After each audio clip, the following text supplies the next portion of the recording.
Hello everybody, Average Gamer here. Welcome to another episode of Supreme Ruler Ultimate as China. So I will apologize, this episode won't be as long as normal. I'm still sick, so I'm still trying to kind of get into things, get going. So it sniffles quite a bit. I can only go about 10-15 minutes before I gotta go blow my nose and stuff like that. So I'm gonna have a quick little episode.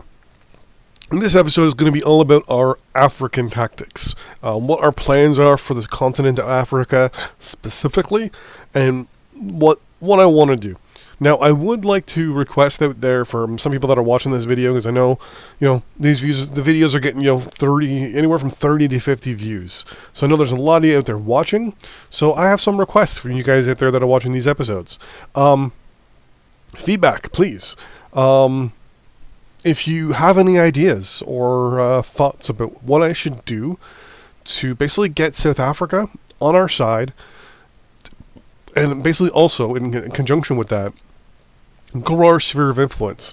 Let's have a little discussion, try to figure out some things that we could do. It'll be kind of fun. So right now we control this area over here, and we want to. Fingers crossed, we want to be able to influence South Africa down here so we can get involved in their war with the West. Because as you can see, they're sending a ton of troops to help out Portugal and South Africa. The only other option I can think of would be to possibly go to war with Portugal as well. And then by default, maybe we can get South Africa on our side because we're at war with Portugal. Though I don't really want to try that because that could tip everyone in NATO on us. Though we have a larger military than them, I would rather like to ground down their forces first before we take them on in a full frontal assault via invasion through Haiti into Florida and into the United States, because the U.S. is going to be our primary focus for the next little bit. Economically, destroying them if we can, and doing everything in our power to basically grind up their military and grind up their forces overseas. So whoever they don't like and whoever they get involved with, we're going to try and get in bed with as well. And basically tell them, hey, we'll defend you against American aggression if we need to. So what I'm looking for from people is basically any ideas that they have or thoughts they have of us to get in South Africa to arrange a mutual defense pact and free transit. If we can get those two things with South Africa, we're laughing. Right now, we're already giving them tons of money, giving them free stuff. I know those things work, but they do take some time, and we are a bit of a ticking clock. So, while they're trying to figure out what we can do. With all that in mind, the plan for South Africa is for Africa, I should say, is this. We're going to basically try to use it as a proxy to get involved with NATO, get involved with the Western world.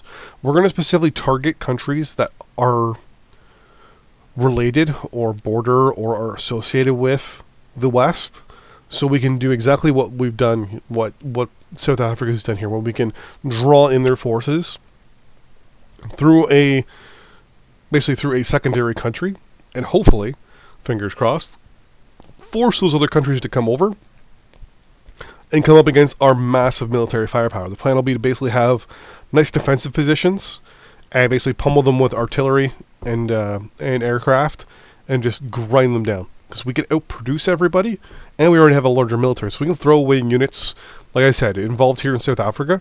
We could probably have more troops than these guys have right here. We can bring them all from Siam, bring a bunch of units down here, bring them over, and help them grind. The other idea too will be to sell units, produce supply units, aircraft, things like that are obsolete for us, but specifically sell them to South Africa. Give them to them for free. Spend the money in the building of them, but then just be like, hey, South Africa, have all this shit for free. We're going to give them warships for free, maybe. Ground units for free. So infantry, light infantry, old armor, You name it, give it to them so they can use it. And then we're also going to give them the supplies as well, right? The supplies that they can use to then push through.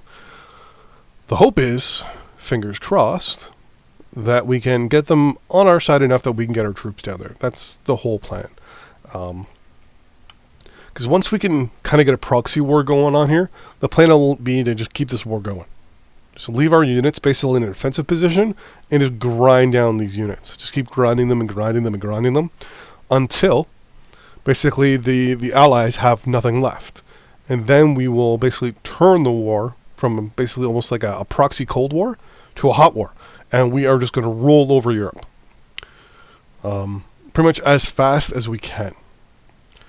And then, in conjunction with all that, invade the U.S. from the south, from Florida specifically, and roll up the eastern seaboard, and then spread across the west to the Mexican border, kind of in an L shape, and then kind of go to the northwest from there. That's, a big chunk of the plans. But the main plan will be to grind down their forces down here. Because right now, if we zoom in here, every NATO country has troops down here. Even our wonderful neighbors here, Malaysia, they have troops here as well. So we already know South Africa is fighting they're fighting an unwinnable war in their eyes. They cannot win this war unless they have help. We're offering said help right now. So hopefully, fingers crossed, they'll arrange that. Once we get this done, because for all we know, South Africa could peace out anywhere. The plan will be to get involved in some countries around here and hopefully cause some problems. I believe Nigeria is the country we're going to want to get involved with here. They've got Canada, Denmark, France, Italy, Iceland, Jamaica, Kuwait, Luxembourg, Malaya as well, the Netherlands, Malta, Portugal, and more specifically, the United States. They have arrangements with them. I don't think Cote d'Ivoire has anybody. Yeah, they got Malaya, and that's it. The Gold Coast has me. Togoland has nobody. And Domre has nobody. So what we might also do too, if this doesn't work out, we might bring our units around here and invade these two countries, create a staging ground through here, and go to war with Nigeria. And kind of create our own little 419 421 scam, where basically we just defend ourselves and sit back and let Nigeria basically defend itself. Now, with these alliances, it could cause a larger scale war, which I'm not too worried about because there's only, like, Germany's not an ally of them, the UK is not an ally of them. So worst case scenario, we'll get North America against us and France and Italy. No big worry with our with our nice defensive wall here. We won't have to worry too much about that. We'll have to worry a little bit about our allies getting involved. I prefer if they didn't, but you never know. Our allies could get involved, but hopefully not. Fingers crossed. There's not as many countries that are involved as there is in the Portuguese Angola. So theoretically, Cameroon here, if we can get involved in a war with them as well, they have a little bit more countries involved. It's pretty much it really for our general area, because the predecessor of our territory, Liberia, didn't even have any associations with the U.S. like they do now. We could theoretically get involved here in Guinea. So bring our forces up here into Guinea, take all of this, and then try to take on Portuguese Guinea, and basically just put troops in as a defensive position. Let the NATO push in and just defend it and wipe them out. Actually build up a defensive wall, kind of like how we have in Eastern Europe, and then let them push in. Probably take out this airport. That's an idea. So that is the theories for our African campaign. One of the main reasons why I want to get involved in Africa is, well, mostly natural resources. We really they don't have that much of that in population, to be honest with you. There's not much industry. Tons of agriculture. Lots of timber that we can extract out of this area as well, which does make Nigeria quite the plump little target. They have food. They don't have rubber. They have a lot of trees. They have oil, always important. They have coal. They have metal. They have no uranium, but it opens us up to possible expansion to the north, hydroelectric dams, and of course, lots of people. So it comes down to an idea of, well, this country actually might be better for us actually to just get involved and not have to worry about a third party down here. Because then when this war, all we got to do is take Nigeria and we're done. So, but enough of that. So, as I said, one thing I'd like you guys to do that are watching this video, leave a comment. Tell me what ideas you think I should do over the next little bit.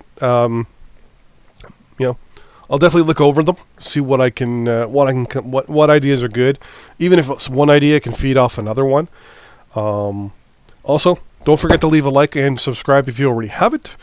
Plans to have a lot more videos out now that I am not as sick as I was before.